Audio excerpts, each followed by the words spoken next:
Hi everyone, welcome back to my channel. In today's video I'm going to be showing you how to make two low sin delicious Swiss rolls.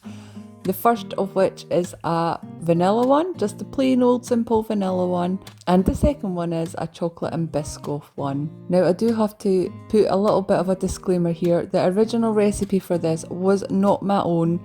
I found this online somewhere. I have no idea who created the original recipe for this, but it is yummy, it is delicious. I have tried and tasted it, as has Mark and Ali, and they both have sweet tooth. They enjoy a bit of cake and they really enjoyed the Swiss roll when I first made it. So I'm going to start by making the basic vanilla one of these. It is so easy guys, and it doesn't take very long at all. I mean, I'm not a baker, I am not a baker by any means.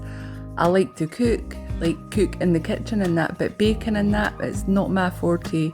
So if I can do it, anybody can do it. It's so simple and easy. So if you want to make this vanilla Swiss roll, you're going to need 4 eggs, a 250 gram tub of fat-free quark, a teaspoon of baking powder, which is half a sin, a teaspoon of vanilla extract, 3 tablespoons of sweetener. I'm using the Canderel Sugarly because that's what I have, that's what I use in my coffee, and whatever berries that you want to put in your Swiss roll. I'm using strawberries because that's what I have in my fridge at this moment in time, and most moments in time if I'm honest with you.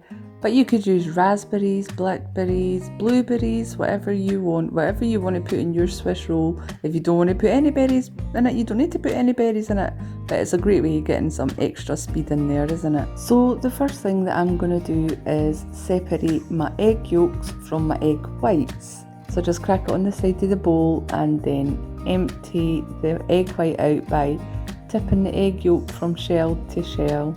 As you can see, I lost the egg yolk into that bowl. I managed to scoop it out using the eggshells. I managed to get all the egg yolk out, so that was good, but I mean, I'm not always going to be that successful. Eggshell's such a good way of getting things out of egg. Like if you drop a bit of eggshell in egg, use the eggshell to get it back out. You drop the yolk in the egg white, use the eggshell to get it back out.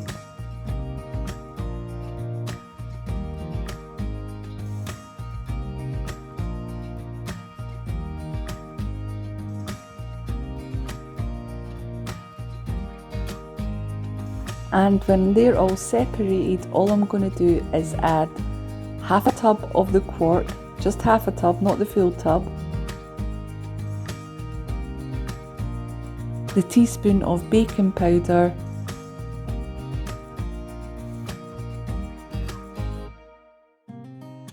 the teaspoon of vanilla extract, and 3 tablespoons of sweetener to the egg yolks. And then I'm going to give that a good mix.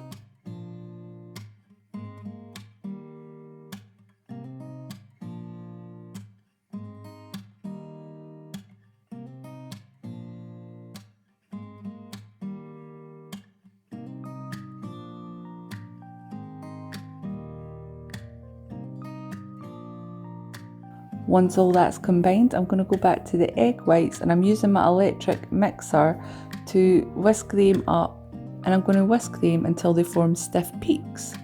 If you don't have an electric mixer, you can just use a hand whisk. It doesn't take that long.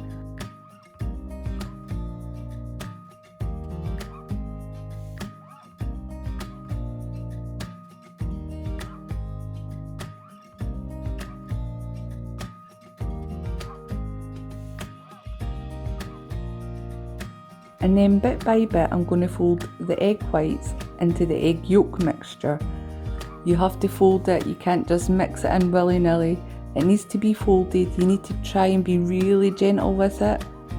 It's very delicate, you want to keep the air in the mixture.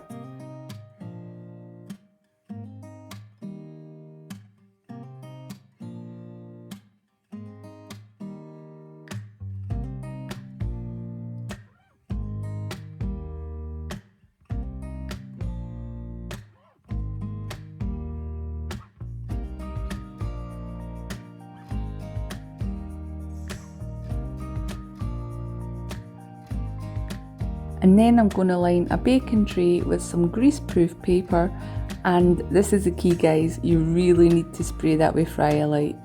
I use the butter Fryolite because I just think it makes sense to use the butter Fryolite because it's something that I'm baking. So you need to quite liberally spray that baking sheet. Even if it's non-stick, you need to spray that with quite a lot of Fryolite because it will stick to it.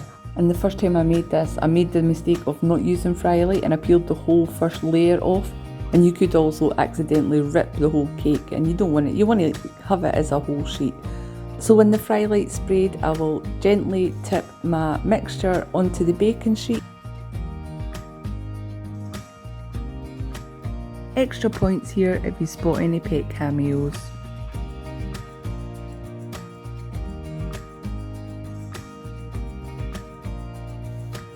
And then again, gently spread it out on the baking tray so I'm not getting rid of any of the air that's in the mixture.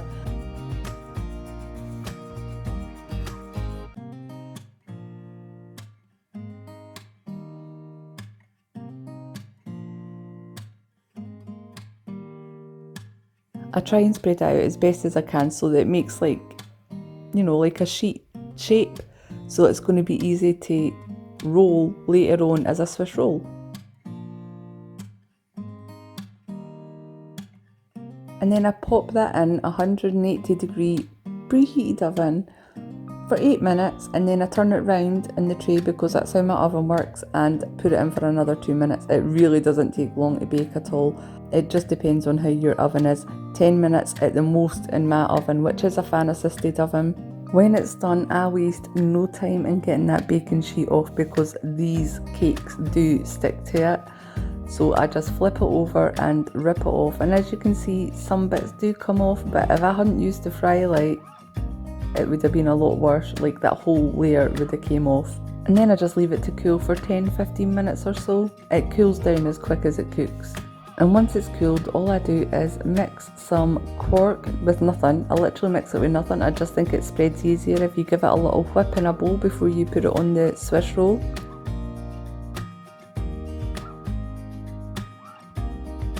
And then I add it to the Swiss roll as a strip, quite liberally on one end. I mean, I leave a gap of maybe about 1.5 inches, 2 inches, about 1.5 inches I think it is. And then I put another 1.5 inch, 2 inch strip of the quark. And then with what's left of the quark, I just spread that over the rest of the cake. It doesn't have to be very thickly spread, I do it very thinly. I just think it makes the Swiss roll stick together nicely if you have that little thin layer of the quark. And then add some sliced strawberries to the top of the quark.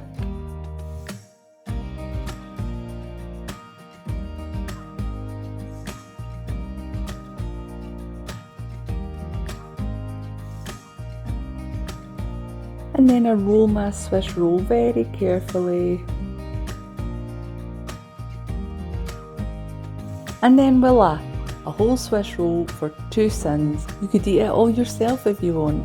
I'm gonna share it with Mark and Ali, but if you wanted to, you could, because it's only 2 syns for this whole Swiss roll. And now we're on to the chocolate and Biscoff one.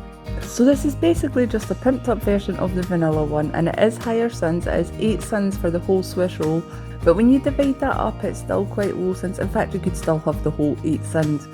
So for this, I'm going to use the 4 eggs, 250 grams of quark. This tub is a lot bigger than 250 grams, but I'm actually going to make 2 of these. The half a syn of baking powder. I am going to reduce the amount of sweetener that I use, so I'm only using 2 tablespoons of sweetener. A sachet of the Options hot chocolate, which is 2 syns a sachet, and I'm using the Belgian chocolate one. And the Biscoff spread I'm using is the crunchy one. You can use smooth or crunchy, they're both the same syn value. They're 4.5 syns for 1 level tablespoon, which is what I'm going to use. And again, whatever berries you have, if you want to put berries in it or not. I mean, this one you could really have without the berries, but I just like to have it because A, it looks pretty, and B, extra speed. So I'm not going to take you through the whole process again. All that I do different this time is I take out the vanilla extract, I don't add that, And at the stage where I add all the ingredients to the egg yolks, I also add the sachet of the hot chocolate powder.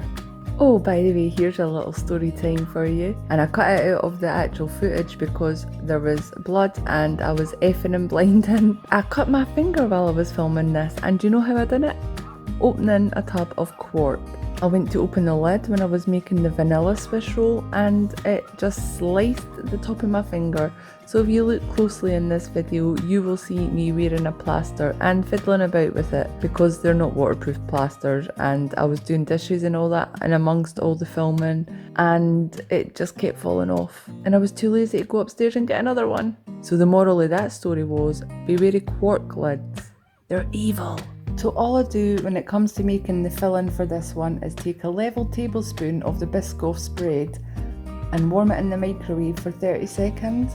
I mean, really, you don't need to warm it up. I just think it makes the Biscoff spread go further when you warm it up because it goes quite runny. And then I stir that in with the quark. I should say that the Biscoff spread was actually Ali's idea, aka my Biscoff addict's idea. I was going to use chalk shot, which you could still use if you wanted to use chalk shot, use chalk shot. It's only half a syn per teaspoon, so it would make this whole cake a lot lower syns. But Ali wanted Biscoff spread, so that's what we're using, and I'm going to take the hit in my syns, but it's not a big hit, it's still going to be very low syns. I think it works out 2 syns per slice, so it's not all that bad still. And then everything else is the exact same as the vanilla one again. I just spread the quark on my Swiss roll, add my strawberries and roll it up.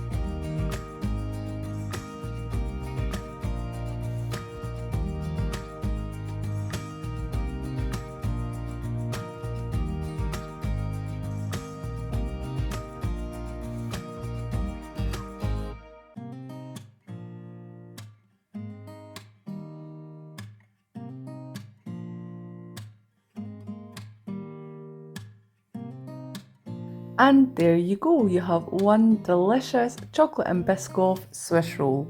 Thank you so much for watching this video, everyone. Please like it if you enjoyed it, subscribe if you haven't already, and I will see you next time.